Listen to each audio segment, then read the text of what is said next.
It's the Metro on 1019 WDET. I'm producer Sam Corey. I'll be here with you throughout the hour, guiding you through some great shows that we've recently had. A number of years ago, Michigan legalized cannabis. And after that, a lot of marijuana businesses cropped up to get a slice of the newly created pie.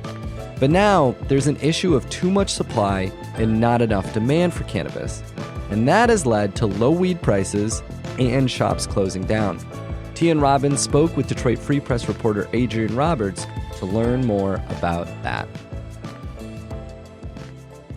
The number of pot retailers grew from 6 back in November 2019 to over 850 today.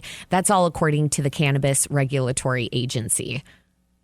But the price of cannabis is down, Robin, and that's making it difficult for businesses to turn a profit. So what does that mean for Michigan's economy, where cannabis is now a big industry? Adrian Roberts covers Michigan's cannabis industry, as well as jobs and unemployment for the Detroit Free Press. And she joined us right now. Adrian, welcome to the Metro. Thank you for having me. Of course. So let's briefly set the stage first with Michigan's cannabis industry. What are the major milestones since Michigan started selling cannabis recreationally? What are some of the important things that we've seen happen? Right. So sales started in December 19 in Michigan, and that's when recreational cannabis was legalized. And so what happened after that is, there's an unlimited number of licenses that can be issued at the state level, but each municipality has to opt in if they want to allow the sale of cannabis, if they want to allow growers, processors. So it's kind of been an uneven rollout across the state. It's not like if you're living in any certain community, you can go and buy cannabis tomorrow. It really depends. And so, a lot of what I followed is what the city of Detroit has done. And so they took a little longer to get their recreational marijuana ordinance written. And sales just started in January 2023. So we're just coming up on a little over 2 years here. Since then, and that ordinance took a long time to craft, and there was lawsuits. And so now you can easily get cannabis in Michigan. It's one of the states, compared nationally, like there is good access for consumers, but we're still seeing other municipalities opt in at this point and try to get their ordinance rolled out. Yeah, and the sector saw a lot of growth early on, but how does Michigan's cannabis industry compare to other states? You talked just a little bit about it, but what does it look like compared to those states like Colorado, California, Washington, Oregon? Yeah. Okay. Well, Ohio, which is now a part of the. That's exactly right. Ohio just legalized in August, so we're starting to see how that impacts Michigan's cannabis market, because a lot of people do come from Ohio and buy in Michigan, but broadly speaking, this stat always blows my mind when I think about it. So Michigan just surpassed $10 billion in sales since recreational marijuana started in December 2019. So $10 billion, that's a crazy number to me. Wow. Astronomical. Yeah. And what's interesting about Michigan's market is that, it's not the biggest cannabis market in terms of the dollar amount sold, but it is the biggest market and has been, by many metrics for at least a year in terms of the volume sold. So per resident, Michigan consumers are buying the most cannabis of any other state in the country.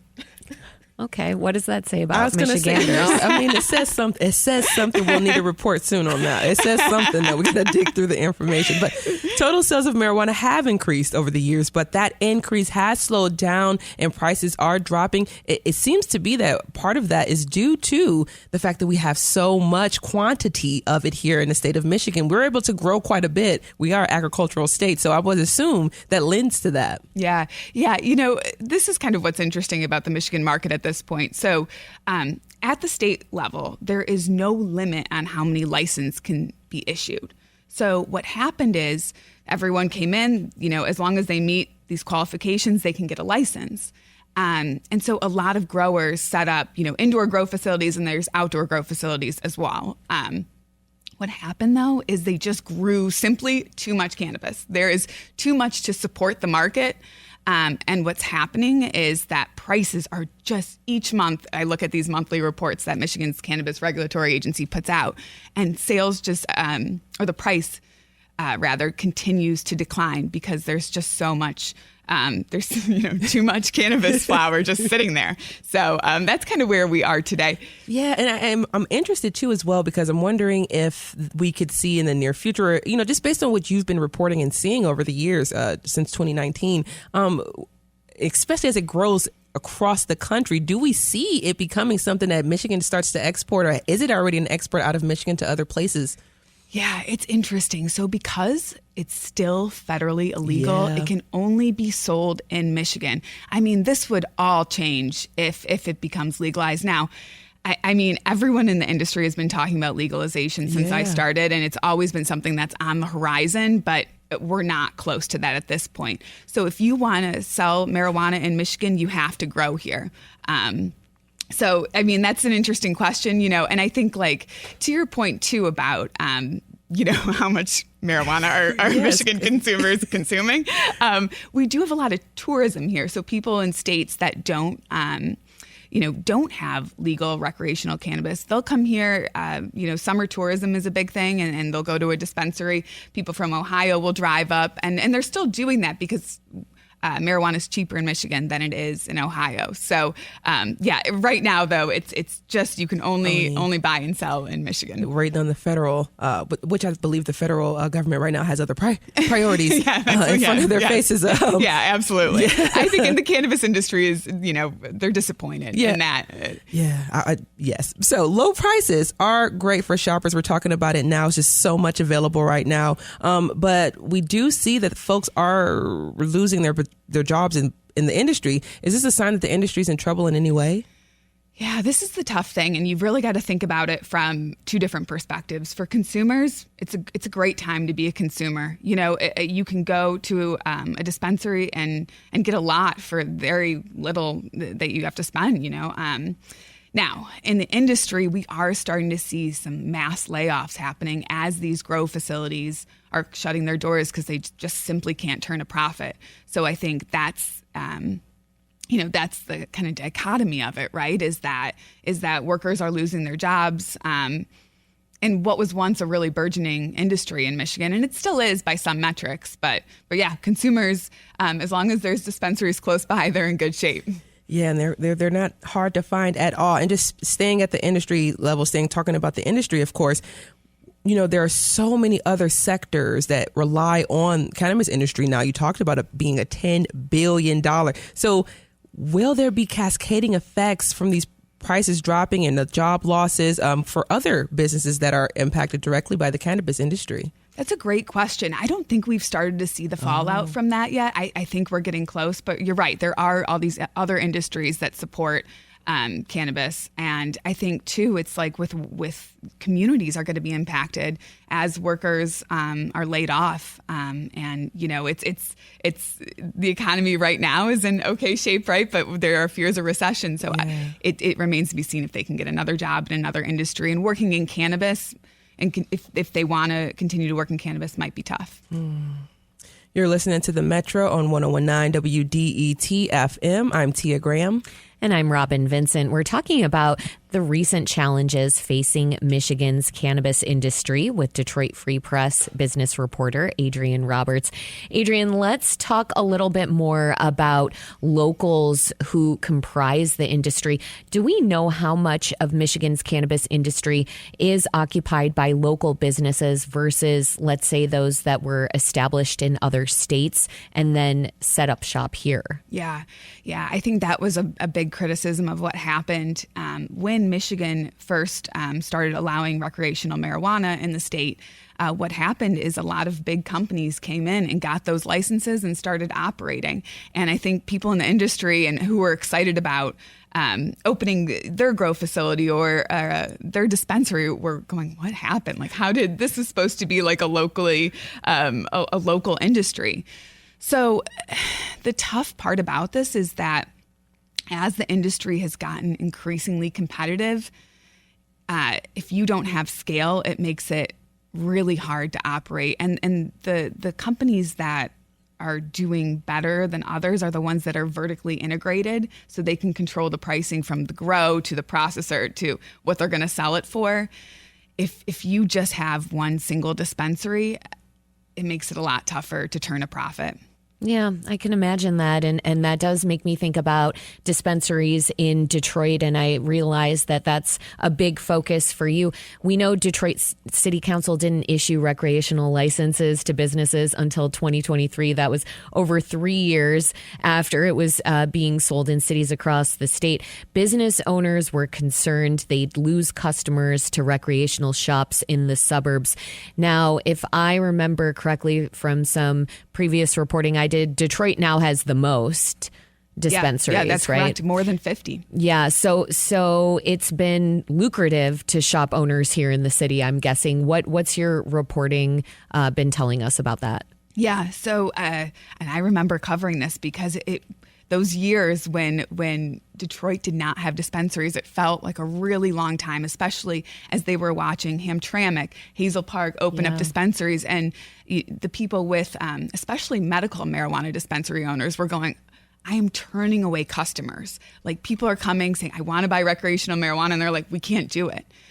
So it did take a longer time for them to start selling recreational marijuana. I think the question and what they're facing at this point is that a lot of them, it's hard to get a loan as a cannabis business because it's not federally legal.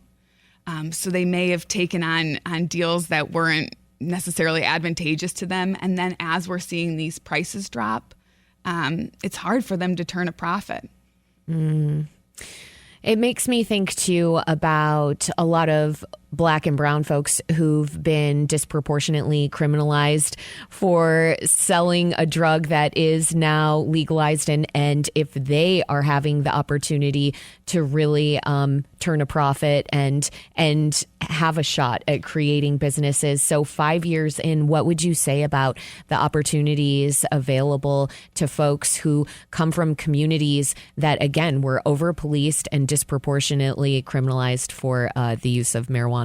No, absolutely. And this is what Detroit was trying to get right, and what other communities have been criticized for. They really wanted to set aside a certain number of licenses to make it right in a way. People who have been disproportionately impacted by the enforcement of cannabis. So, I just looked recently, and I was surprised there's only 16 of those more than 50 dispensaries, only 16 are Detroit legacy, or there's a specific term for it. And it really refers to people who have either lived in the city of Detroit for a long time or have been disproportionately impacted.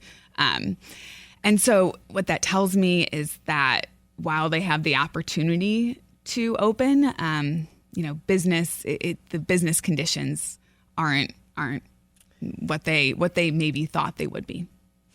Are there some programs that are easily accessible to these folks? I'm thinking about what was available when I was living in Colorado, and there were some specific state and city programs to help folks, especially Black business owners, to get into the industry. Yeah, there are grant programs at both the state and city level that do address that.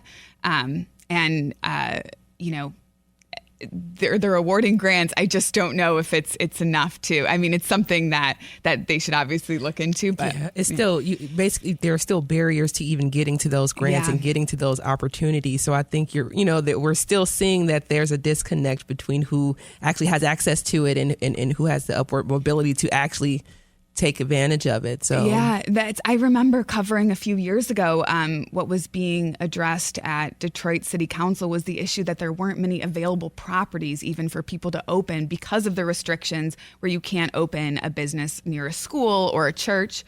There was just so few. And then what was happening is they were driving up the prices of those properties because they knew this is like one of the only locations a cannabis business can open.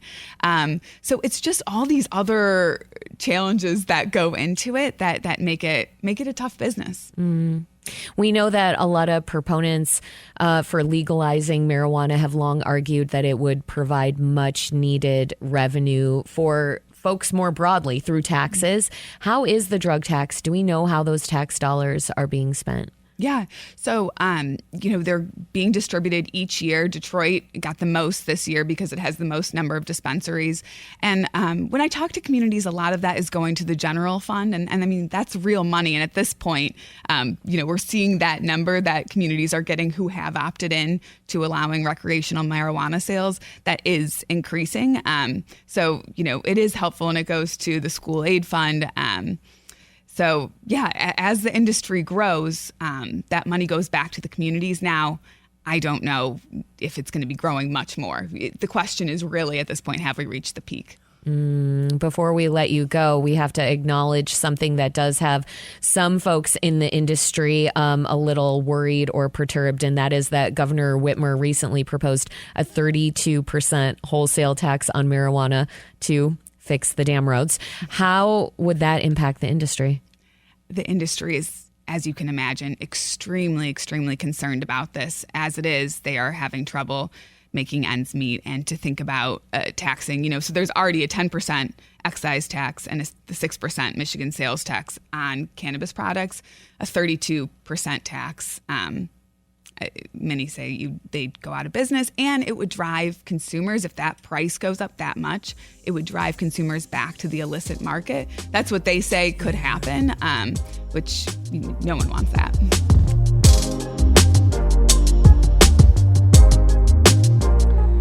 That was Tian Robin speaking with Adrian Roberts of the Detroit Free Press. Up next, we'll learn about what one local group is doing to try to democratize the energy we use.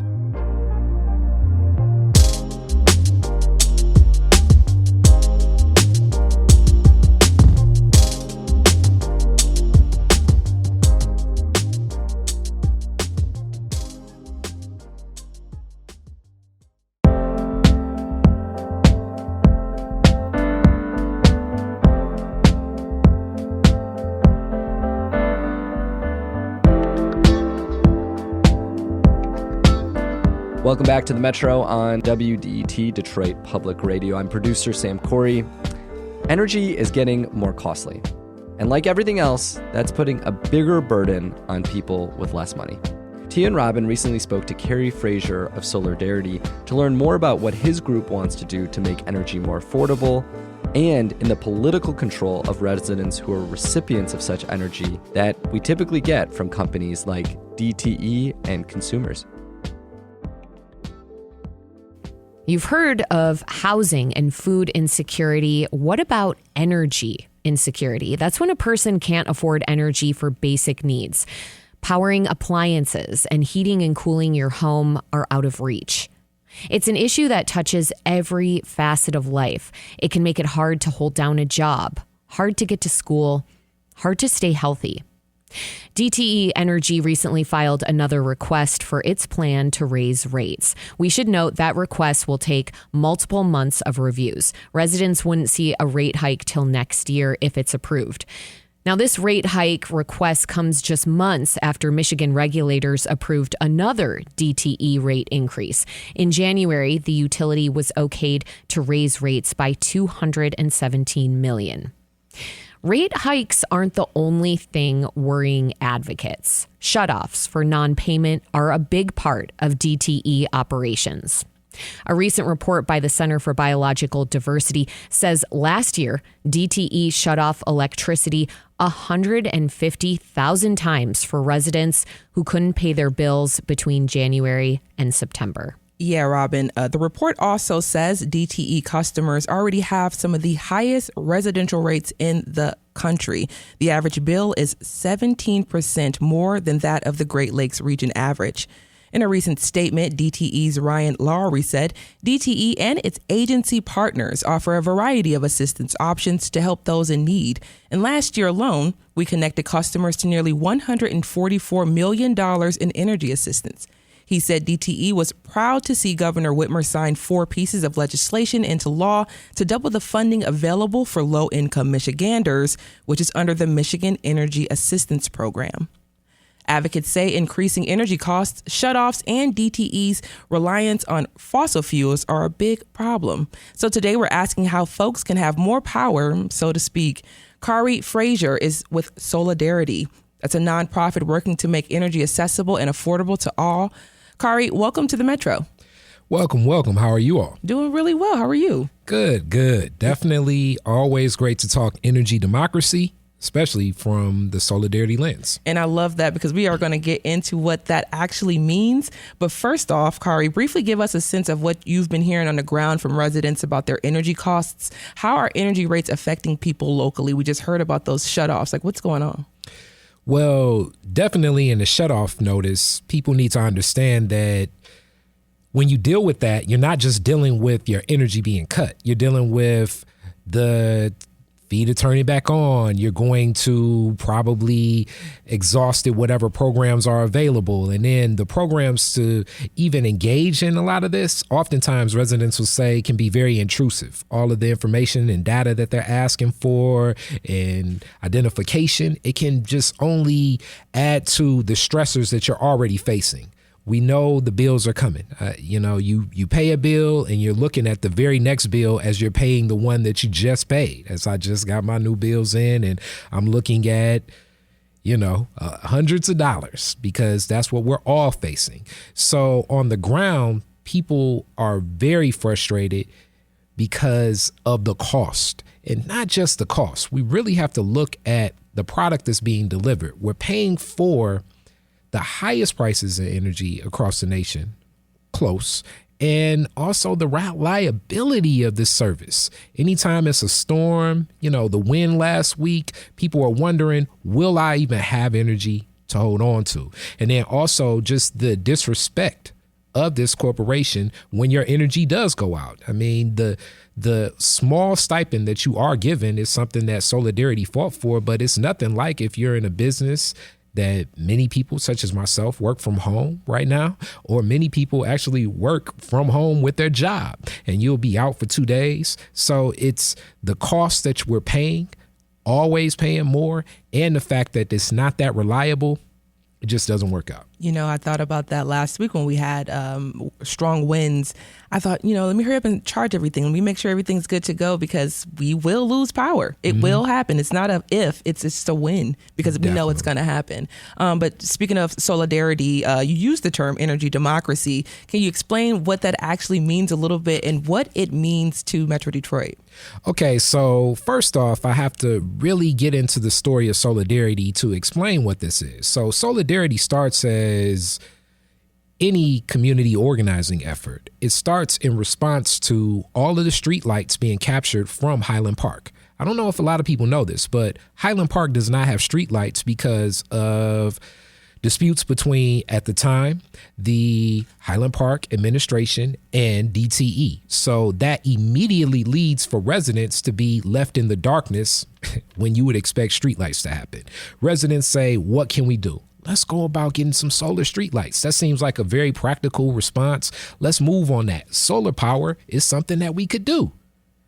Not exactly, because one of the biggest lobbying against us having access for solar power is actually DTE. So energy democracy actually empowers us to choose how we want to power our communities, how we want to empower our homes, how we want to choose, hence the whole concept of it being democratic, what we want for our own energy. And that's the other thing that makes these rate increases all the time even worse. It's the fact that we don't even have a choice. This is a natural monopoly. So as a natural monopoly, they always are raising their rates. We don't have the choice for solar power. We don't have the options that people across the nation have. And even the option of looking at this being something that is public controlled. So residents of Highland Park that are still paying bills for DTE for their homes still have to deal with the challenge of not having streetlights because of an act that was done over a decade ago. And Solidarity has been organizing first on the grounds, grassroots, very pragmatic, but it became very political and policy driven as just trying to get a solar streetlight is something that you're going to have to contact so many people to move on. And just really quickly, because folks, it's a really actually cool project that happened in Highland Park with Solidarity and the partners that you use. I can't think of the name, but I remember covering the story, the streetlights going in, Mama Shoe, and the work that was happening in Highland Park just to power one neighbor, one block. Yes. Have you seen any movement since then? Have we seen more, or is it still something that's uphill battle trying to get these solar? It is always a battle, but that's a battle that knowing that community organizing against especially strong corporate interests is going to be a fight. This year, we're going to do something grand and grandiose on a block in Highland Park, and it's going to take place in June. We're going to do a street light flashlight party. So we're welcoming people to give, and we're going to empower different blocks and communities throughout Highland Park. And we've been doing so many different efforts with other partners like We Want Green and others that have stood by, Parker Village, and definitely you uplifted Mama Shoe and Avalon Village. Yes. So the partners and the work of Highland Park and Detroit and being active about how we can get renewable, clean energy that is affordable for people, this is something that everybody buys into. Yes, and staying on the topic of democratic control over our power, DTE would say that Michigan residents technically control what happens to its power because we have the in-state Michigan Public Service Commission, which determines whether rate hikes happen or not. What do you make of this perspective? It's one of those things that is very savvy political statement. These are appointed figures, so appointed by the governor. So you can sort of say that that's some democratic control. And then you look at the amount of lobbying that DTE spends every year throughout the pockets of so many politicians. And you often say, why are they lobbying this much for politicians? And here's another classic one. Why are they spending so much money on commercials? Why are they trying to sway public opinion when I don't even have an option? I don't have an option of what to choose. So why are they always looking to influence and sell me on them being a steward in community and all of the community efforts that they do, which is great community efforts. But what would be better if you're not shutting off people's power? It would be better if we could just keep the rates at what they're at. Every time they're asking for hundreds of millions of dollars. So the rate that just went into effect that's impacting our bills right now, $217 million, I believe. But originally they were asking for $500 million plus. So now they're looking to get that and get extra. And that's just the electric and also the gas. So every chance that DTE can ask for a rate increase for this Michigan Public Service Commission, they are asking and usually getting. So it's taking a lot of organizing from groups like Solidarity and many others to work and always advocate for the people to say that this is already ridiculous. And I already hear the voice of so many people that work with DTE saying that a lot of the advocacy and a lot of this money is going to be to make it safer, make it renewable, make it clean, make it better. What would make it better is if we look at the skyrocketing profits, especially like coming out of COVID, that they were making, the money that their shareholders are getting. So this is a place where a corporation that has control over something that doesn't have any competition, they fight against competition coming to it, and they're always raising rates of residents, which is impacting Black and working communities the most. Not fair. You're listening to The Metro on WDET, Detroit Public Radio. I'm Tia Graham. And I'm Robin Vinson. We're talking about rising energy costs in Metro Detroit and how people can take the power back. Our guest is Kari Frazier of Solidarity. That's a nonprofit working to make energy accessible and affordable to all. Now, Kari, the recent report we mentioned at the top by the Center for Biological Diversity argues that DTE is uniquely predatory toward its low-income customers. In 2023, it required over 48,000 residents to pay for their bills in cash. And it called this policy vindictive. What do you make of that? I would say that making a statement like that is opinion-based. And with that opinion, and this is Kari's opinion of that, I just hear like so many voices coming in that would be a lot of the allies through our community where DTE would say, well, we support Thaw and we support this church and we support this effort and we have all of these options. The reality is I kind of agree with that opinion that was raised. DTE has gone out its way, even from when I was younger, to distance itself from actually having one-on-one interactions with people. Even my neighborhood, like a lot of neighborhoods, you know, so much work was done on my block. and a notice was sent, but these notices are sent with to be determined dates. Just the way that DTE goes out of its way to not interact with customers as if we're human. You know, the offices that would be filled, and sometimes some of the toughest experiences, were at least a way to talk to a person. And that is one of the biggest challenges that we feel as people paying for this service. If I feel as though I'm talking to a call matrix, or it's going to be very digital to even have a discussion about how I can keep my lights on. And it's other things that DTE has done that have been very predatory too. The rate increase between the hours of 3 p.m. and 7 p.m. that I don't think many people remember or know about. Right. But it's like, okay, but the rest of the day, everything else will cost less. These are the hours when homework is happening. You're going to be most active. You're going to be cooking dinner. And this is when you're going to charge me more for my energy. Advocates are saying that this is also hitting low-income folks, especially hard, vulnerable folks, to have these certain hours for higher rates. I want to talk for a moment about bills in the State House to launch community solar projects that have had bipartisan support. But energy utilities, DTE, and Consumers Energy have lobbied against these bills. DTE spent $650,000 lobbying in 2024. Now, they have made the argument, and these bills have not moved forward. The most recent ones are considered dead in the House. They've made the argument that they would raise electricity rates. It sounds like it's going to be hard to pass this kind of legislation. What other clear paths forward do you see? So this is where it takes that boots on the ground work, Fannie Lou Hamer type effort, because community solar is going to be an effort where the onus is really on myself working in communication, making it direct and clear for a lot of people. Getting a home solar ready takes a lot of steps, especially when we think of the housing stock throughout the city of Detroit. The housing stock and what needs to happen and making sure that this can happen will be a lot of steps just for solar power to happen in a home. Furthermore, the buy-in of the energy democracy of community solar. But similar to community land trusts, we can think of this as like a community energy trust.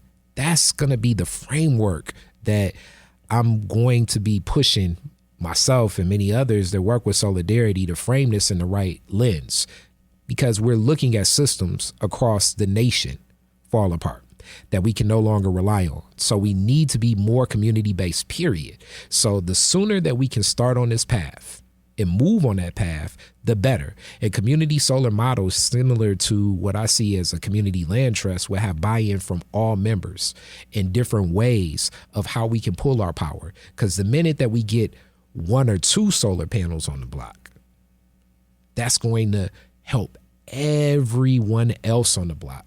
And the more that we can see that functionality, see the impact now that you have money to spend on whatever your other home repair is, your entrepreneurial pursuits, or vacation, whatever you may do. Now you're no longer stressed with the energy burden that many of us always face. Let's stay on the topic real quick before we let you go of solar panels and more broadly solar farms. About 2/3 of Americans want to prioritize developing wind and solar power over fossil fuels. That's according to Pew Research Center. The cost to produce those forms of energy has gone down, but renewable energy requires 10 times the land area as coal or gas. And we know that there's NIMBYism, i.e. not in my backyard, getting in the way of this kind of development. How do you convince people who don't want to see solar farms or wind turbines in their backyards? Well, this is one of those things where, along with DTE, and I think that they're kind of in that space, the city of Detroit's efforts with the neighborhood solar, which I don't see as a community solar project. It looks as if DTE will be the contractor that will execute the solar for that project. Now, that's a Kari Frazier statement, and all signs look in that direction. It's going to be inclusive. The way you make it not in my backyard is include people in the process. Right? So the neighborhood solar project doesn't give power to the neighborhood, doesn't give power to the people. If you explain and share with people that say like, look, we're going to get this solar farm here and now your bills are going to go down 60%, I believe you're going to get a lot of people to buy into what that project is. So it must be inclusive. The challenge becomes a lot of the places where we look at as desolate or empty space are from communities that are struggling with a lot of those economic stressors. So they're not included in the process. So you need to spend more effort, more time organizing and make sure that it's completely plain and you're sharing with whatever the benefits that you're looking for is shared with that community.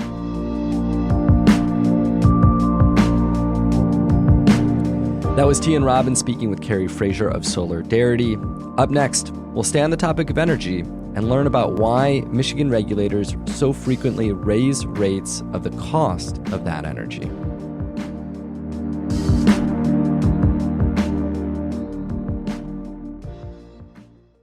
The WDET mobile app is the easiest way to bring Detroit's stories and sounds with you wherever you go. Listen to us live or dive into our shows on demand and catch up on the ones you missed. If you have something to say, use WDET's open mic to send us a voice message. And if you believe in what we do, you can even make a gift and support. It's everything you love about WDET made easy. Download the free WDET mobile app from your app store today.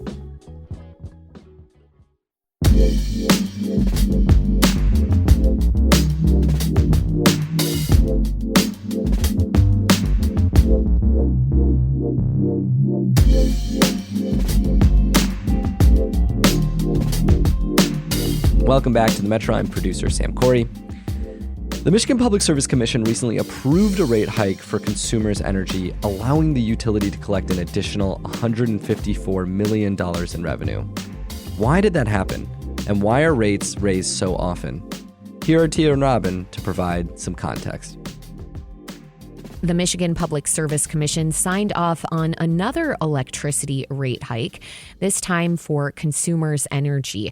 The utility provider will collect an additional $154 million in revenue, and that's roughly half of what the company originally requested.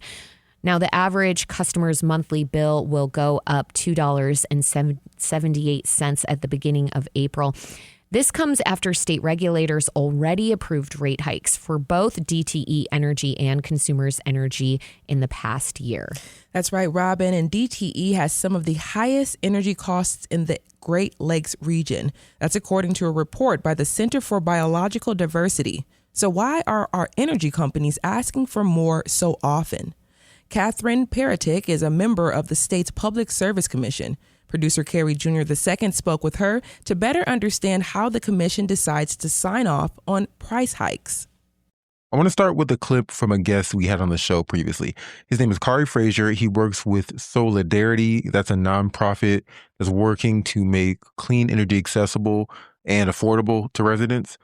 So on the ground, people are very frustrated because of the cost, and not just the cost. We really have to look at the product that's being delivered. We're paying for the highest prices in energy across the nation, close, and also the reliability of this service. Anytime it's a storm, the wind last week, people are wondering, will I even have energy to hold on to?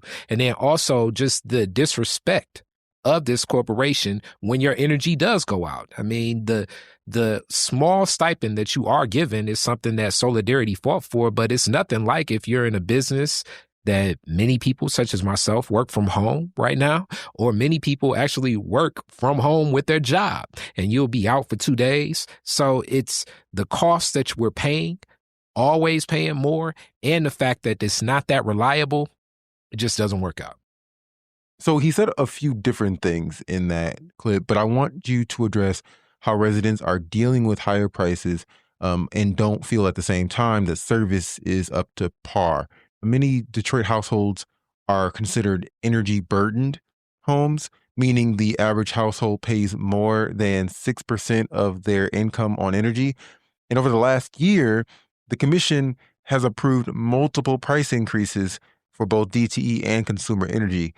So why increase rates when we know residents are struggling to pay even the rates previous. I feel the frustration of that your caller, your commenter, let me tell you that raising rates is by far the hardest part of my job.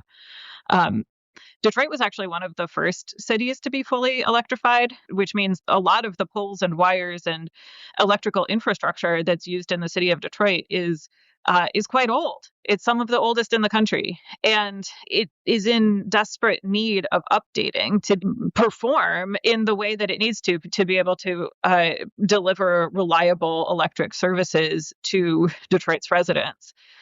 And unfortunately, upgrading that distribution infrastructure costs a lot of money. So it's a really, really difficult calculation and difficult decision for us anytime we need to raise electric rates. But our reliability really does also need to be improved. Why then are there multiple price increases? Is one not enough? Is this an incremental approach? Yeah, it's a great question. And the laws in Michigan allow a utility to file for a request for a rate increase every year. And we need to issue that decision within 10 months. So there's that 2-month gap in between when the last decision was issued and when a new application can be submitted by the utility. And the way that it works in Michigan, which is not true in other states, is that the utility will basically submit almost every year and ask for those increases on a yearly basis. But one of the advantages is that each one of those increases is a lot smaller than if they were to ask for increases at a less frequent rate, which is sometimes what you see in other states. And then second of all, it keeps the increases relatively in line, at least over the last few years, relatively in line with the pace of inflation. One of the other advantages is that it allows for a more regular review of the utility's plans. So we can check in on them and make sure that they actually are spending the money where they say that they're spending it. If we went for multiple years in between these rate cases, there's a lot less oversight into what the utility is doing. So I think there's both positives and negatives to that. What it really comes down to, though, is making sure that we at the commission are evaluating each one of the things that the utility is asking for with a lot of scrutiny to make sure that that is actually a needed investment and that money that we approve is actually going to be spent on things that are beneficial to customers. According to a recent report by the Center for Biological Diversity, DTE made $1.1 billion in net income from January to September 2024. That's 41% more than they made in 2023. If they're making that much money and they're making more money than they did before, shouldn't that money make up for the amount that they're asking their consumers to pay to make the investments needed to improve the infrastructure? I totally agree with you that there is that the utilities put too much emphasis on paying their shareholders. I think that is a true statement. I think that the utilities should put more of an emphasis on ensuring that customers get better electric service and get more reliable electric service. And a big part of what we have been doing recently is trying to ring fence some of the investments that we approve to make sure that they are spent on reliability improvements and not just passed on to their shareholders. Knowing that that's the case and that the company's making so much more money, making more money than they did years prior, why then approve another rate hike? The way that the commission works is that we approve rates, not budgets. And what that means is that we can't actually make management decisions for the company. So ultimately, when we issue that final order, we're approving a final rate that the utility is able to collect. They can collect that rate and spend it on whatever they want. We don't have any authority after that. So the way that we have to hold them accountable is exactly as you're describing. It's in that next rate case when they come back to us and say, we need more money because we need to spend it on, I don't know, replacing these poles and wires over here. And then we look at that and say, okay, we gave you money last time to replace that pole and wire over there. Why didn't you spend it on it? We're not going to give that to you this time. Can you, in as plain language as possible, kind of explain the process by which you determine the rate increases? So a utility submits their case, the request for a rate increase, which includes why the utility thinks that this rate increase is needed, reasonable, and prudent. Interveners, so other parties, will participate in the process as well and offer their opinions as to whether the items that they say are needed, reasonable, and prudent, in fact, are. There's a large record that is built up by all of these different parties. And then it's our job as commissioners to then evaluate that record and then make that decision as to whether to approve or modify or reject the utility's original request for a rate change. And this isn't just a simple yes or no vote. We don't just say, oh, yes, utility, you get everything that you asked for, or no, you get none of what you asked for. And it can be many, many, many different decisions that in one rate case that all add up to whatever that final number is, sometimes over 300 different individual decisions. And how long does this process take? So if we don't make a decision, if the commission doesn't issue a final order within 10 months of when the utility originally submitted their request for a rate increase, the utility gets everything they asked for. And that's how it's written in Michigan law. Understood. I see. So it sounds like a pretty low pressure job there. How can you be sure that a utility company like DTE, which has had outage issues for years, will change its behavior if every time it submits a request to get a rate increase, the commission grants it?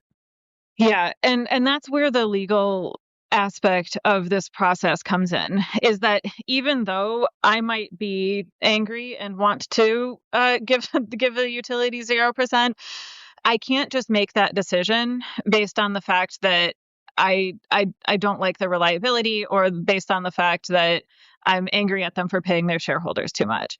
The law says that I need to evaluate each aspect of the rate case and make the decision that's based on the record evidence that's in front of me. And that means I need to look at each one of those requests and approve or deny or change based on the evidence that's on the record there. These are not like subjective emotional decisions like that. It's a highly technical, highly legal process. So the information submitted during the review process doesn't contain enough detail on how much money the companies are spending elsewhere. It just contains information on how much it needs and what that money is for. That yes, unless someone asks them that question. So one of the values of all of the varied intervener parties that we get to participate in these processes is that there's a part of that rate case process where they get to ask discovery for the of the utility, and then the utility has to reply. They need to provide that information. So it has to come from those intervening parties. Our staff can ask too, but we can't talk to that staff. Like we act as these quasi-judicial judges where we're isolated from the process, and we can't talk about the rate case at all to the utility or to interveners or even to our staff. If an intervener wants to look at what the utility spent their money on in a previous year, they can ask that as part of the discovery process. And then once you have the spending information, you can determine a little more clearly whether a rate increase is needed for the investments. Exactly. You got it. So when was the last time the commission denied a utility rate hike? In my time on the commission, we have never approved 100% of a utility rate hike. But you've never denied outright a complete hike? No, we've never approved 100%, and we've never approved 0%. The lowest that we have gone during my time on the commission was about 8%. What would it take then for it to be like, for the commission to say, you know what, this is not a hike we can afford? What would it take? It's all based on the evidence that's on the record. So there was one rate case where it was around 8% of what the utility asked for. We didn't believe that the utility was forecasting residential electricity usage properly, and so it really varies. I don't think that it depends on that evidence that is on the record and whether what the utility is asking for is believable.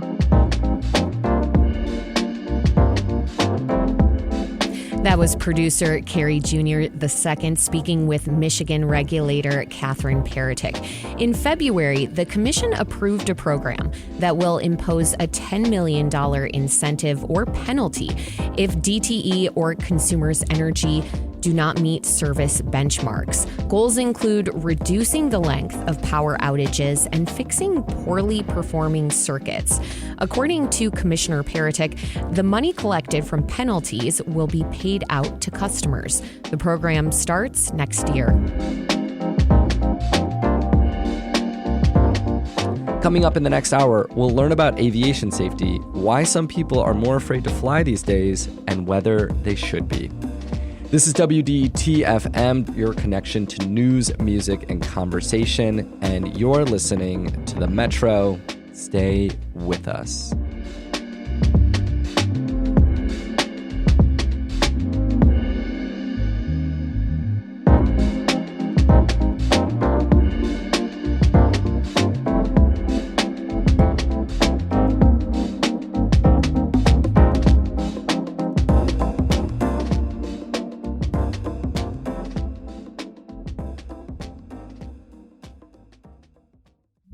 Love live radio, but juggling a full schedule? No worries. WDET's music shows are on your clock. Catch our shows anytime, anywhere for up to 3 weeks with WDET's Music on Demand. Discover music created in your own community or sounds from across the globe. Take WDET's music shows with you wherever you go at WDET.org/music or download the WDET mobile app.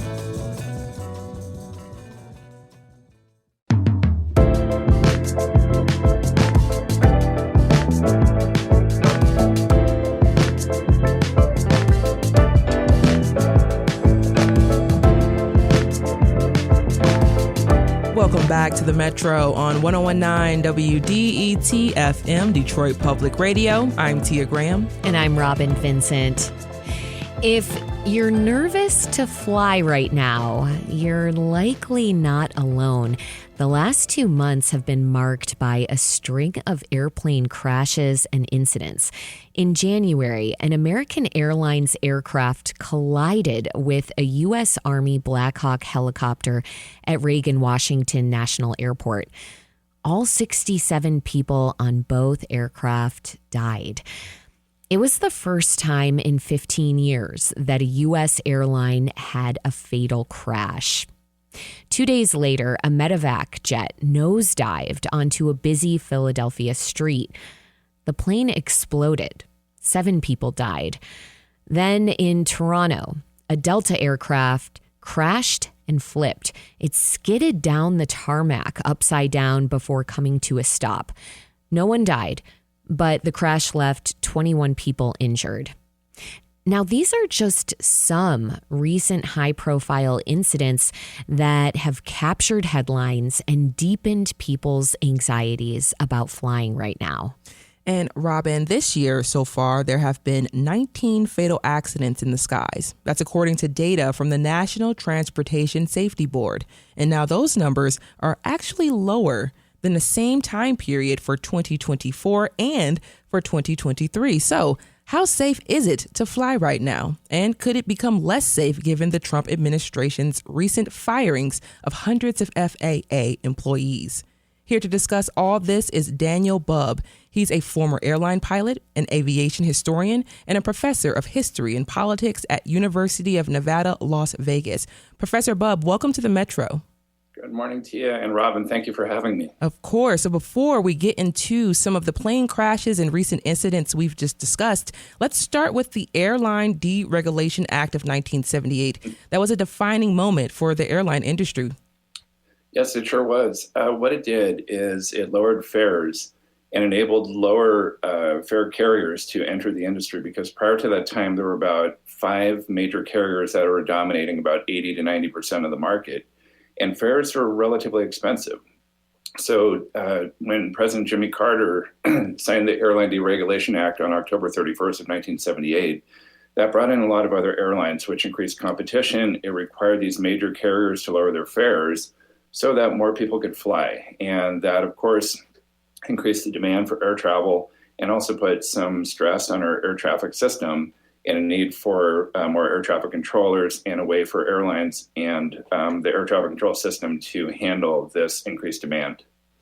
And now, despite the number of air carriers shrinking so dramatically in recent years, the number of aircraft in American airspace is higher than ever. So what's sparked this huge rise, and has it made incidents in the air more likely? So some people call it COVID-19 air travel, kind of retaliation, where people want to fly, but they couldn't because many of us were isolated in our homes because of COVID-19. And so people basically save their money and then they want to fly and they still want to fly. So air travel demand remains very high. But I think one very important thing for people to keep in mind is think of the thousands of flights that happen every single day where nothing goes wrong. And I think that's testament to the strength of our air traffic system. It's not perfect. It needs improvement. But overall, we seem to be doing pretty well. And we're actually going to chat with an air traffic controller a little bit later on the show. But Professor Bub, that brings us to recent plane crashes, the fatal collision in January between an American Airlines aircraft and a U.S. Army Black Hawk helicopter at Reagan Washington National Airport. It did kill 67 people. And it was the first time in 15 years we saw a commercial crash of this magnitude. So what was going through your mind when you learned about it? So the thing that was going through my mind is, first, as I tell everybody, no matter who is involved in any crash or any incident, is be sure to wait for the NTSB report to come out, because the NTSB investigators, the FAA investigators, have access to data and equipment that we don't. And so lots of times they can determine, what happened to very, fine detail, whereas we can't. And so I would just caution everybody to, first of all, wait until the NTSB report comes out, and it could take months, perhaps even a couple of years. So we have to be patient. But based on the little tidbits that I've seen that the NTSB released, it sounds like there was a little bit of kind of what we call stepping on each other with the aircraft microphone between the Black Hawk helicopter pilot and the air traffic controller. And so it sounded like they missed a critical communication or instruction there, which sounds like it contributed to this particular crash. It was just a cascading effect of errors that happened. Yeah. And any pilot will tell you that Reagan Airport airspace is incredibly congested. It's very busy. You have a lot of commercial aircraft coming into the airport. You have a lot of helicopters flying at low altitudes. And so it's just a very busy, very kind of highly stressed air traffic system there. And the idea behind building Dulles Airport was to really prompt the closing of Reagan National Airport.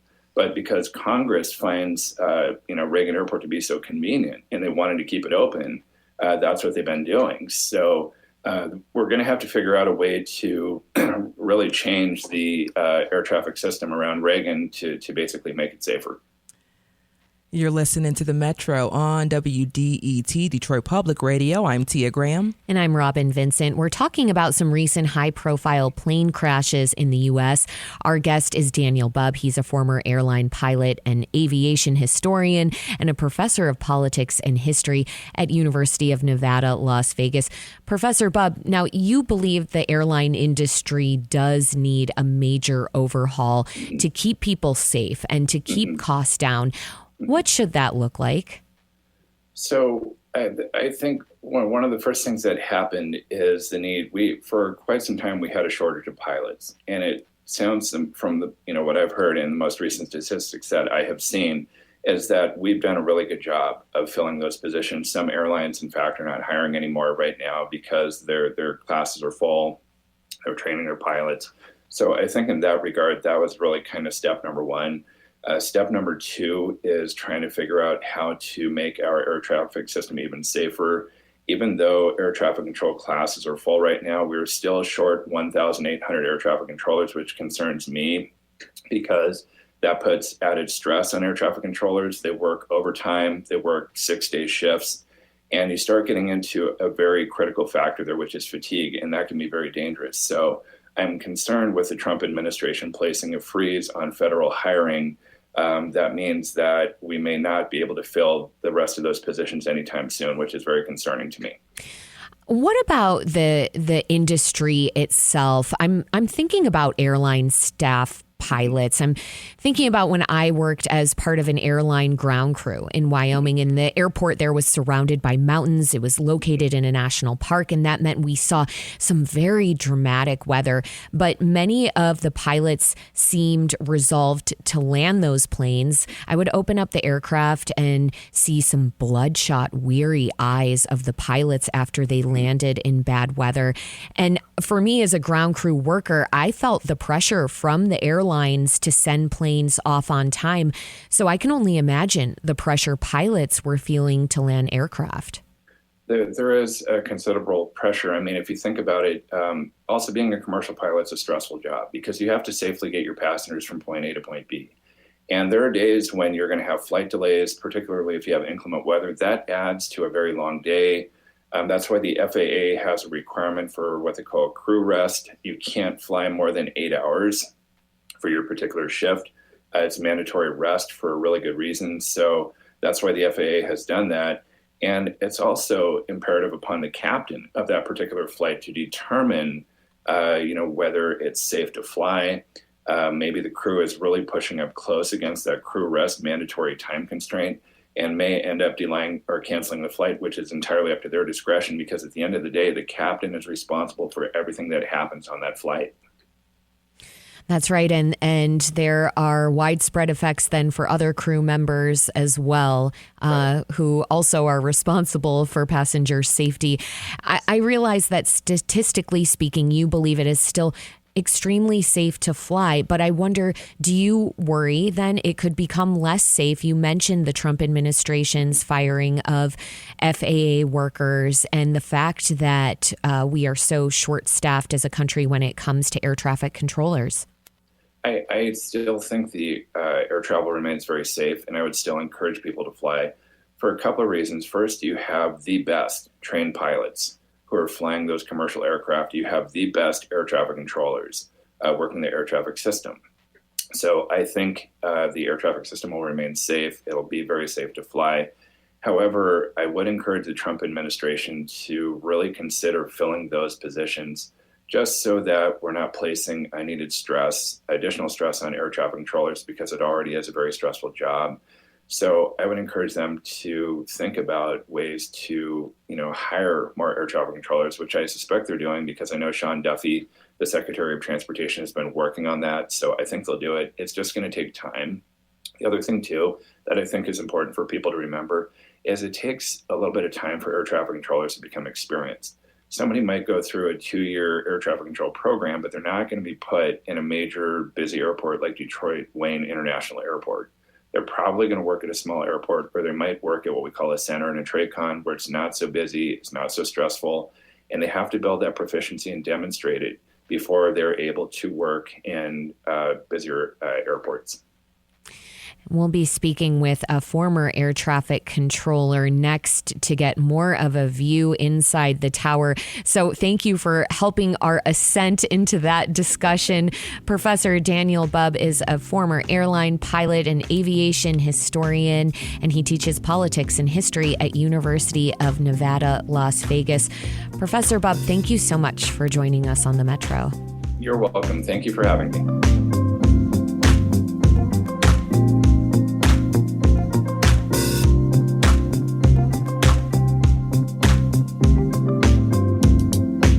Coming up on the Metro, we'll get a view inside the air traffic control tower with a former FAA employee. We're talking aviation in America after a string of recent high-profile plane crashes in the U.S. Stay right there with us on the Metro. We'll be right back.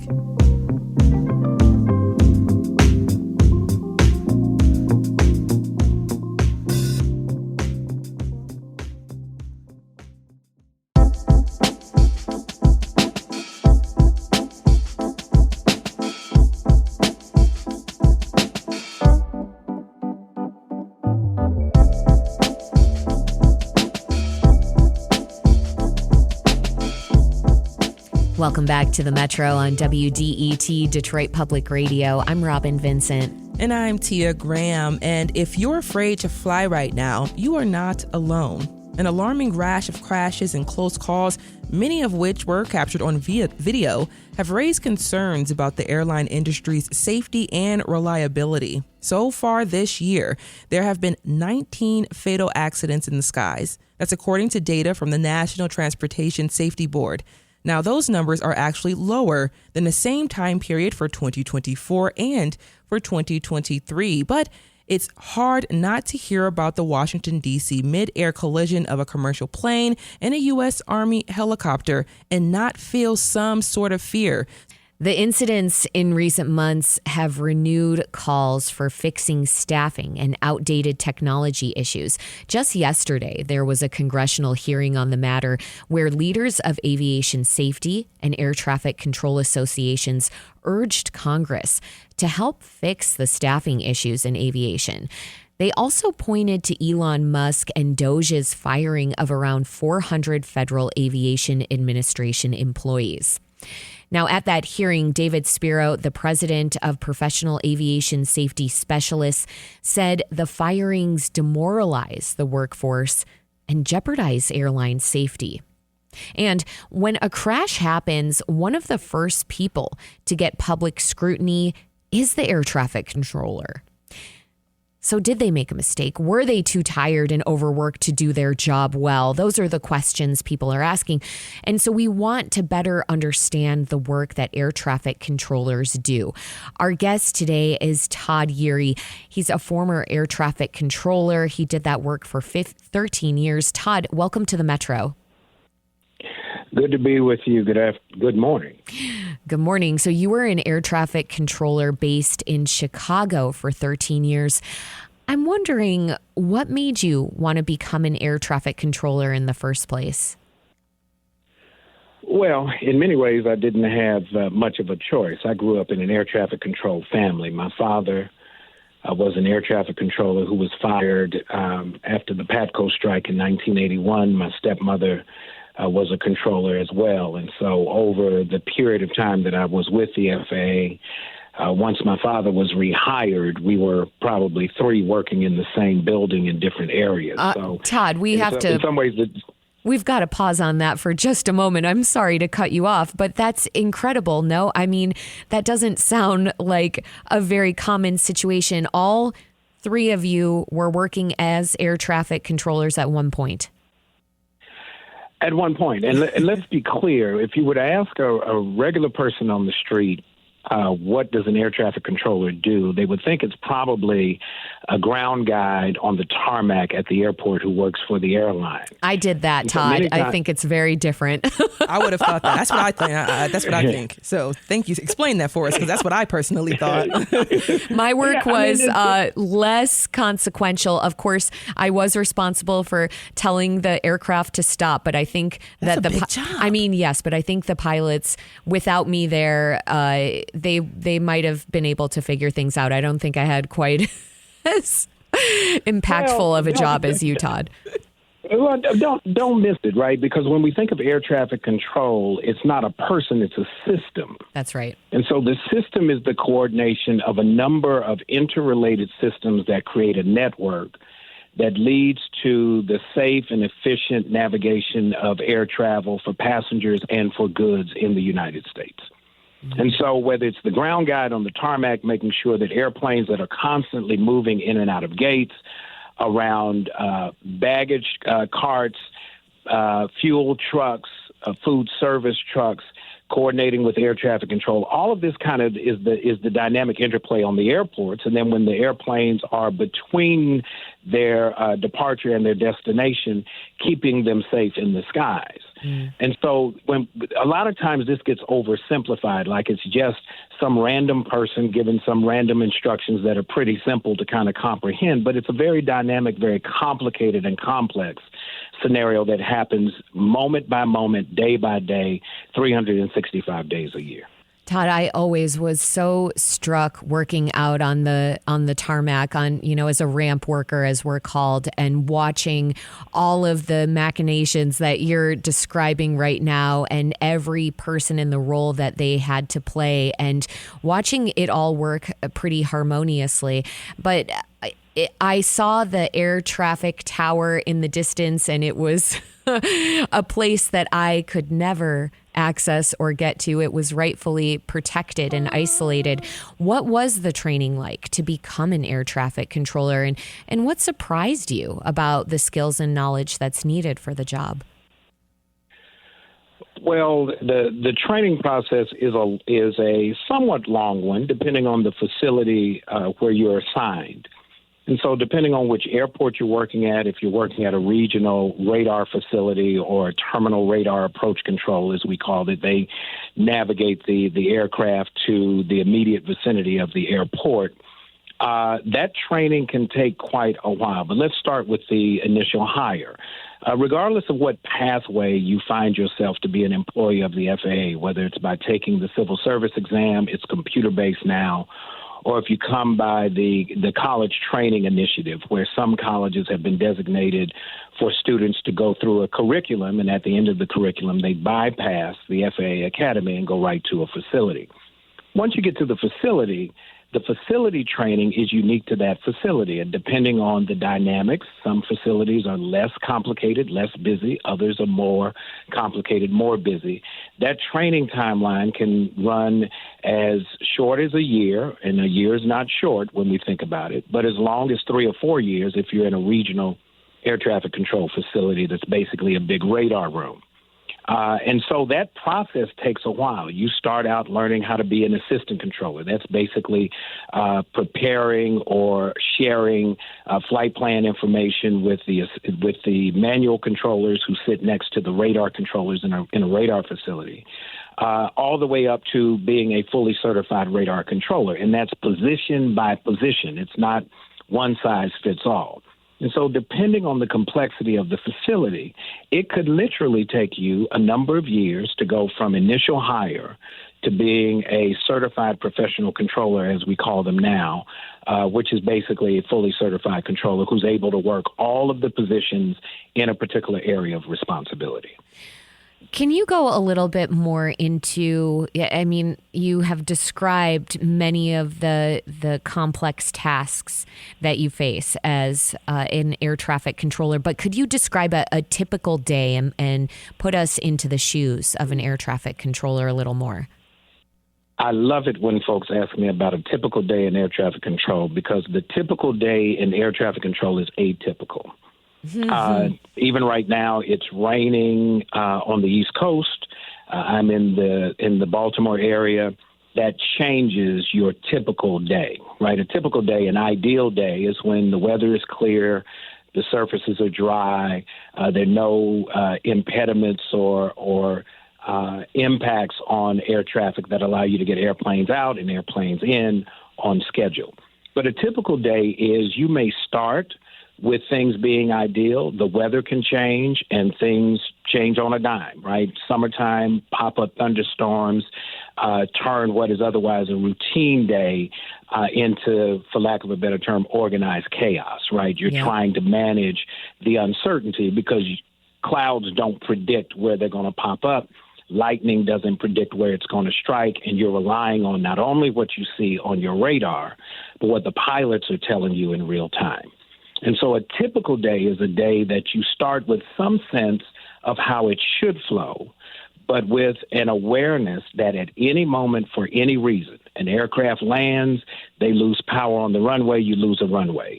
An airport on the other side of the country has a situation that affects what's going on where you are.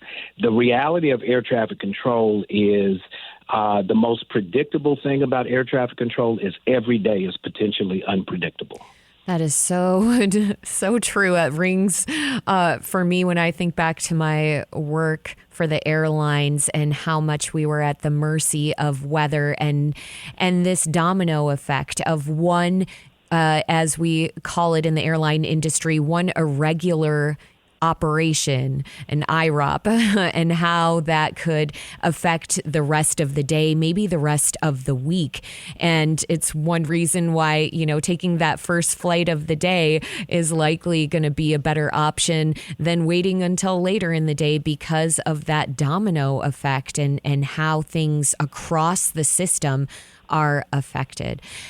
You're listening to The Metro on WDET. I'm Robin Vincent. And I'm Tia Graham. We're talking about the state of flying right now after a string of high-profile crashes. We have Onita here in Detroit.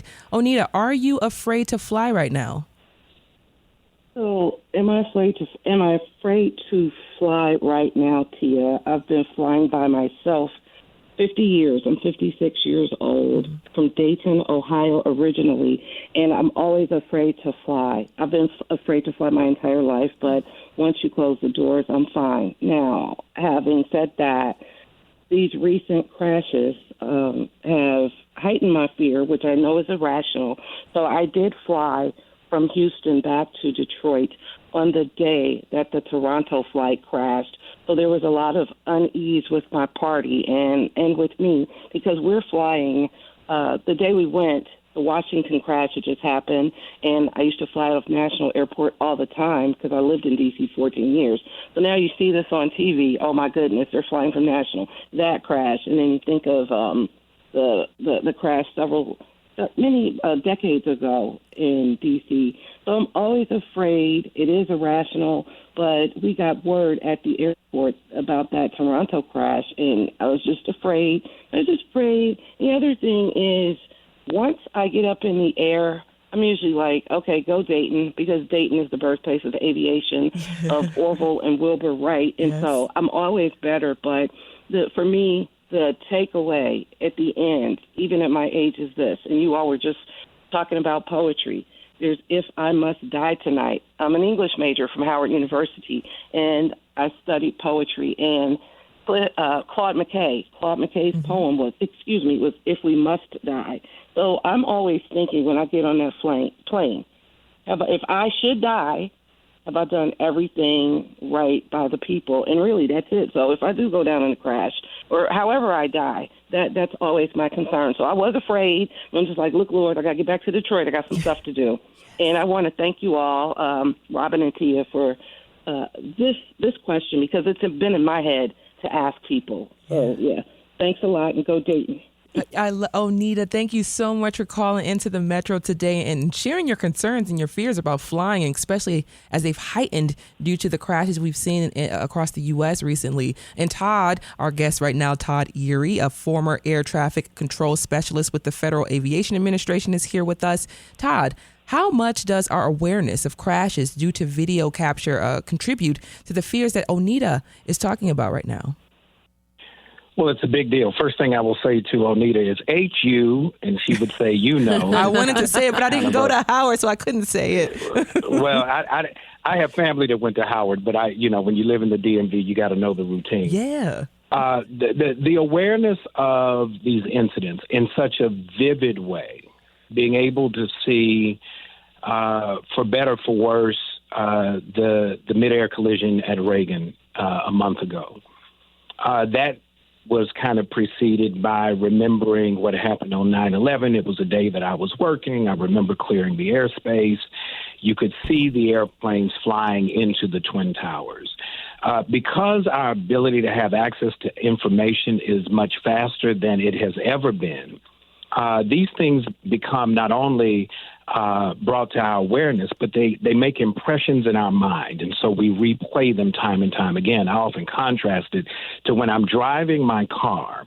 If I'm coming up on an accident, it's interesting that traffic slows down to see what happened. The gawkers, yeah. And nobody stops to get out of their car to say, oh, my goodness, I saw a crash on the other side of the road, therefore I need to leave my car here.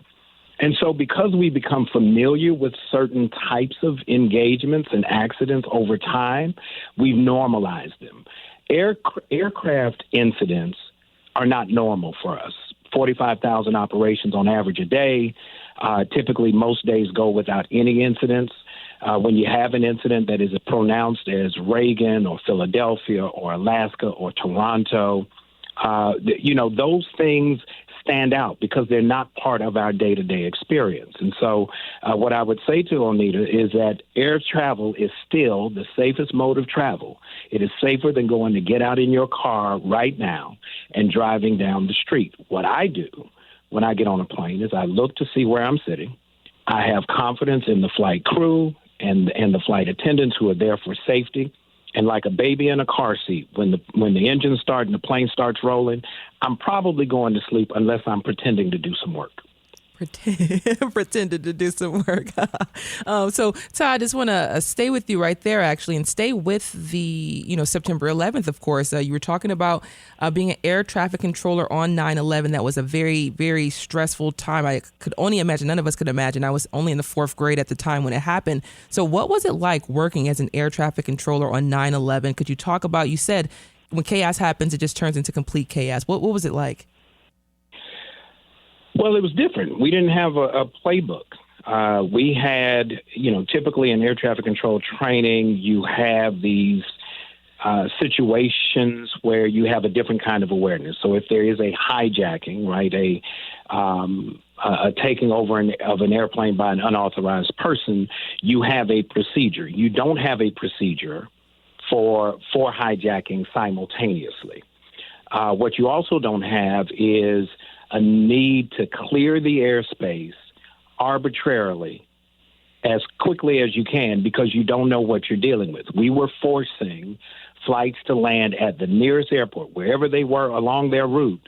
The airport nearest them was the airport where they were going to have to land, whether they wanted to or not. And in many instances, to communicate the seriousness of the moment on that day, there were military aircraft that were scrambled all across the country in the event we needed to escort commercial aircraft to the ground because we couldn't tell whether or not there were more than 4 aircraft that had been commandeered by foreign parties. So we had to sterilize the airspace to try to figure out, are there any aircraft left that might be problematic when it comes to the safety not only of the flying public, but of people on the ground.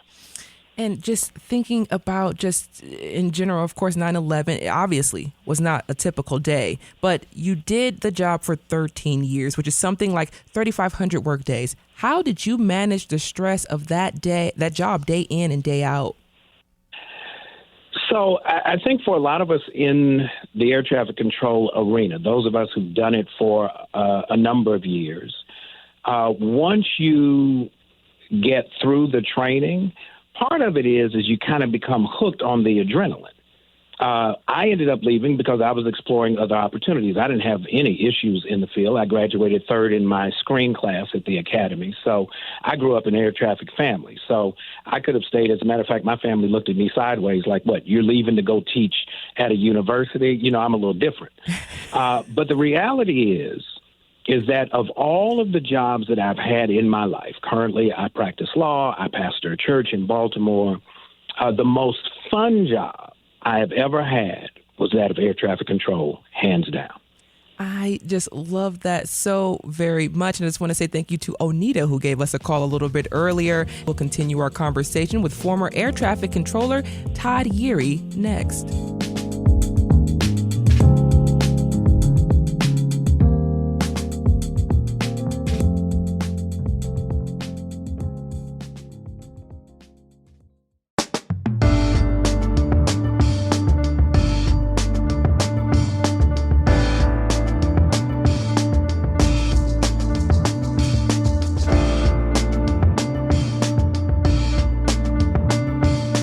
Welcome back to the Metro on WDET, Detroit Public Radio. I'm Robin Vincent. And I'm Tia Graham. And if you're afraid to fly right now, you are not alone. An alarming rash of crashes and close calls, many of which were captured on video, have raised concerns about the airline industry's safety and reliability. And it's hard not to see all of that and not feel some sort of fear right now. So, Robin, are you afraid to fly right now? I know you have a certain level of knowledge and you understand the mechanisms of the way that it all works. So are you afraid?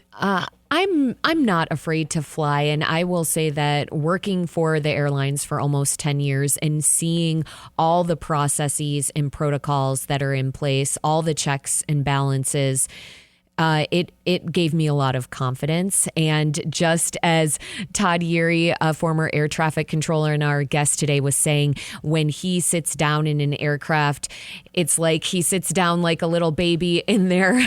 in their car seat. I feel similarly. I feel really relaxed, and I close my eyes and I go to sleep, and I get a deep sleep for at least a good 10 to 15 minutes until things start to awaken in the aircraft. But I will say that it is shocking to see these images, to see videos of crashes, to see these photos. And I remember, as part of the training that I did for the airlines, we studied all of the very serious crashes of the past. And we talked a lot about what went wrong and what new procedures and safety measures were in place to prevent that. So that makes me think as well that once we see these incident reports, once we understand what happened, that the industry will respond in kind, and we will see that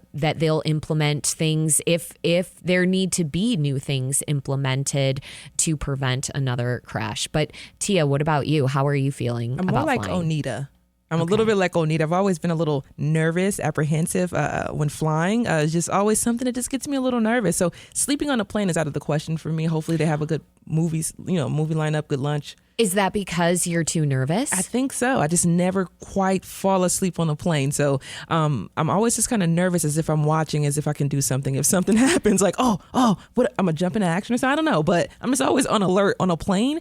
So these recent crashes have made me a little nervous. Hearing about what's going on federally at the federal level also makes me a little nervous about getting on a plane.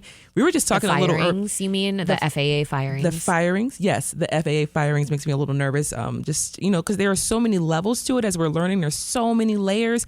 One thing could cascade into just chaos, like we've been hearing from Todd. So it's just, I've been thinking about doing a lot of road trips this summer. And I know, and then we just hear that it's safer to fly than it is to drive. Right. So it's just like, I might just stay put. Oh, no. I mean, please don't stay put. I want you to feed your adventurous spirit and nourish it. I mean, I do think that is a statistic or a point that we need to continue to repeat, which is that statistically speaking, it is still much, much safer to fly than it is to drive. Than watching these planes. I've been in more personal, like fender benders in my car than I've seen plane crashes recently. So I think, like you're saying, as long as I have more information, I learn more, I think that'll help a lot of folks. Knowledge is power, so I think that'll help a lot of us. That's right. But the incidents in recent months, they have renewed calls for fixing staffing, outdated technology issues. And just yesterday, there was a congressional hearing on the matter where leaders of aviation safety and air traffic control associations urged Congress to help fix the staffing issues in aviation. And this gets us to something that you're concerned about, Tia. They also pointed to Elon Musk and DOJ's firing of around 400 Federal Aviation Administration employees.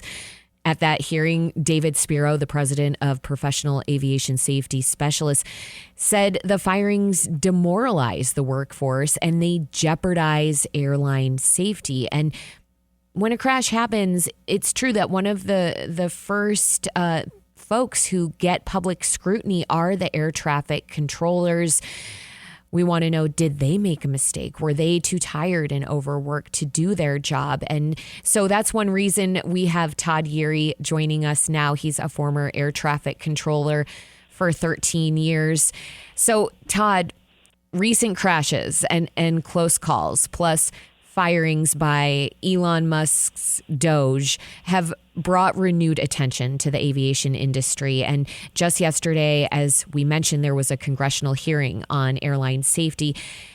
And we're going to get to the present moment, but there has been a shortage of air traffic controllers for decades. And so that has me wondering, when did this air traffic controller shortage begin?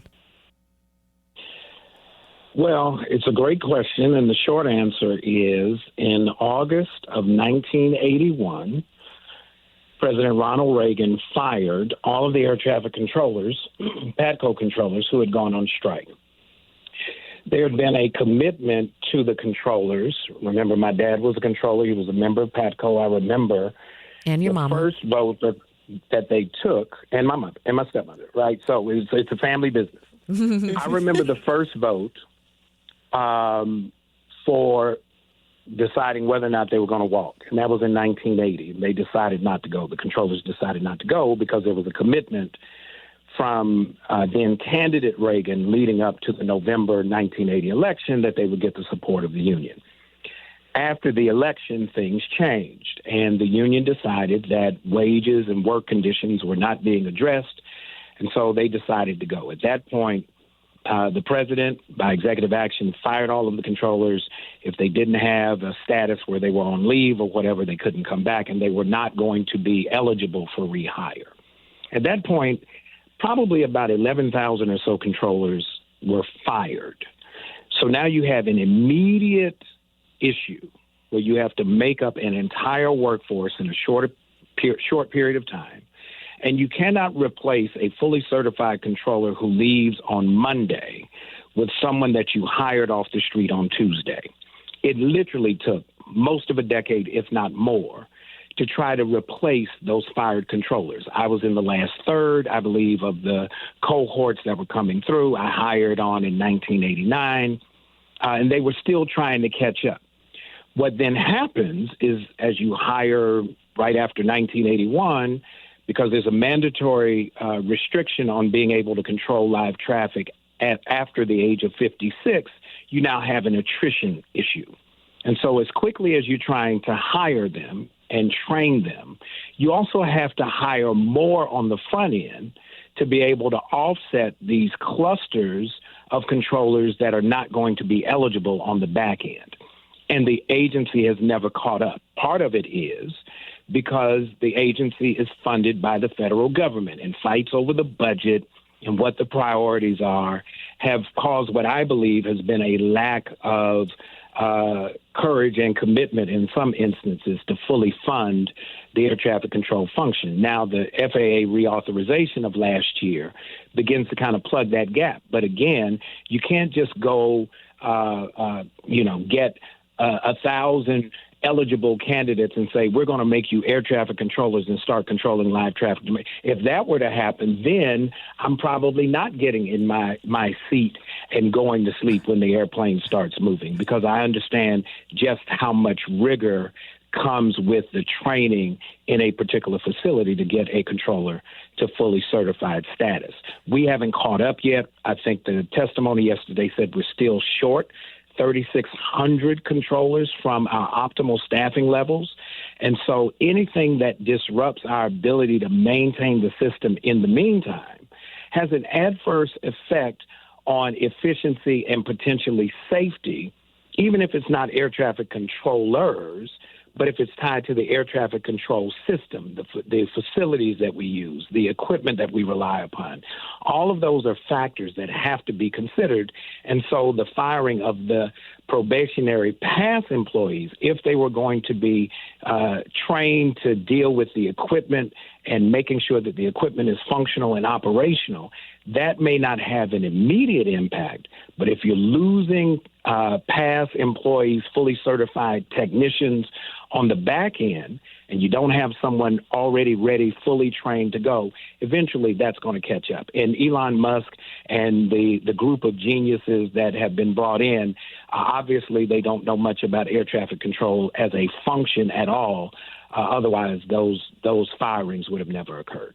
Todd, so we can trace back the persistent shortage of air traffic controllers to Ronald Reagan, and you've talked about how there have been disputes within the federal government about how much to fund the FAA. This has me wondering, is this a partisan issue? Well, absolutely not, right? I've never been on a flight. My first flight on the flight deck to observe what flight crews do was to fly into downtown airport in Detroit. As you remember, the inner city airports were landlocked. They're very compact, highly populated around the airport, and the runways were typically kind of short, right? So the first time I watched a crew go in, it changed my perspective about what pilots do, because they knew how to navigate airplanes, and the technology on airplanes was not what we now know them to be. This is the early 90s. But they still had a command of what's going on. And so when we start looking at these issues of funding and investing in air traffic control, there's always been this sense that until we have a bad enough issue, then there's no need to put a lot of money behind it. It's always been, it's not as modern as we want it to be, but the system is still the best in the world, so why invest in it? That's not going to cut it anymore. When the technology on the aircraft is more advanced than the technology in the towers and the radar centers, you have some incompatibility. And so there's going to be a lag that does not always lend itself to efficiency or safety. We got to be able to work that through.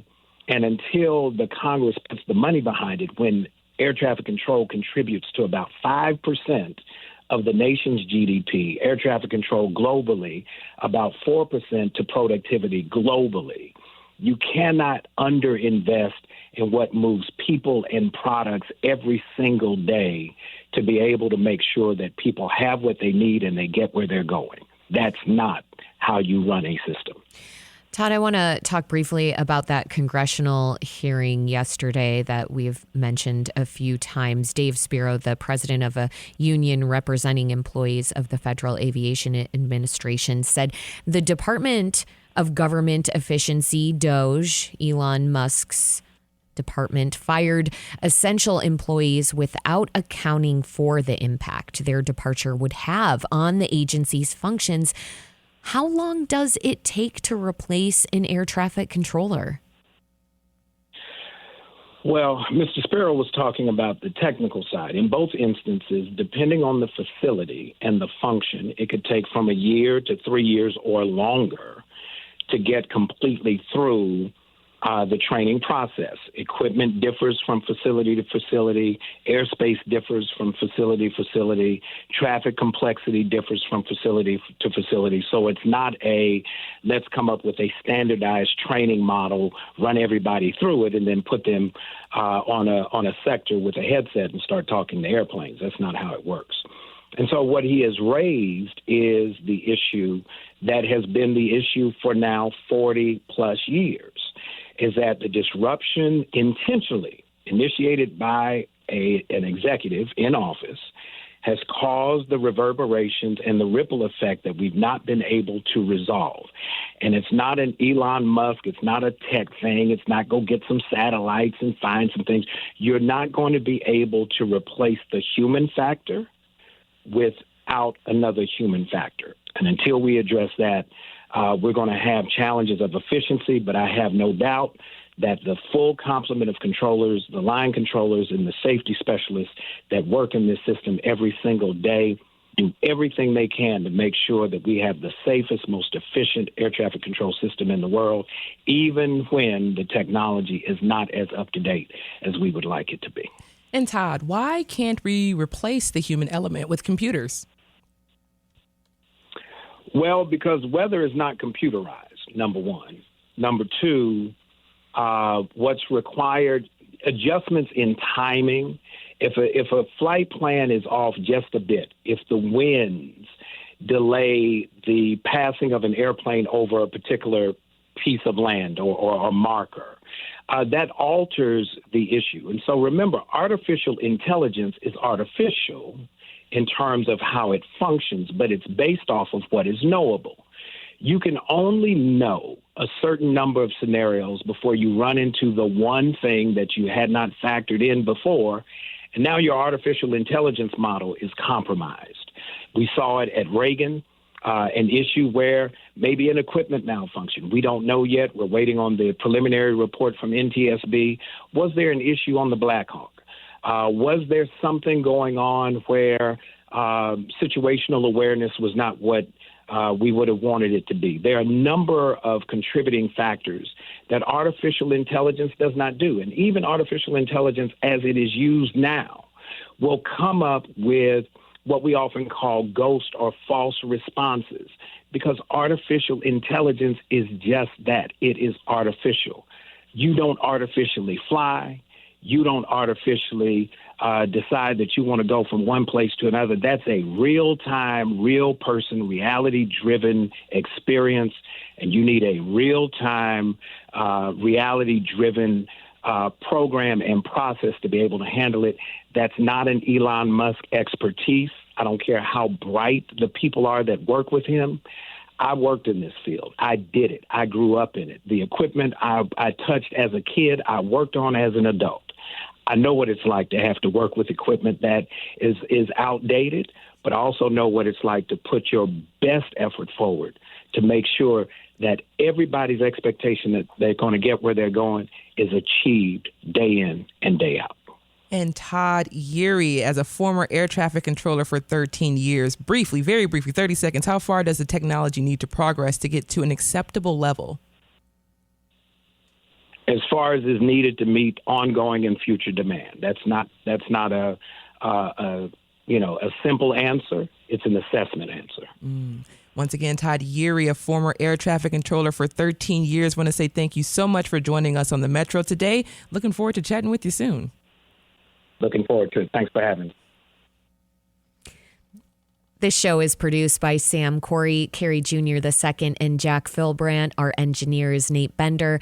Our senior producer is David Lyons. The Metro is a production of WDET, a listener-supported service of Wayne State University. This is WDET-FM, Detroit Public Radio, your connection to news, music, and conversation.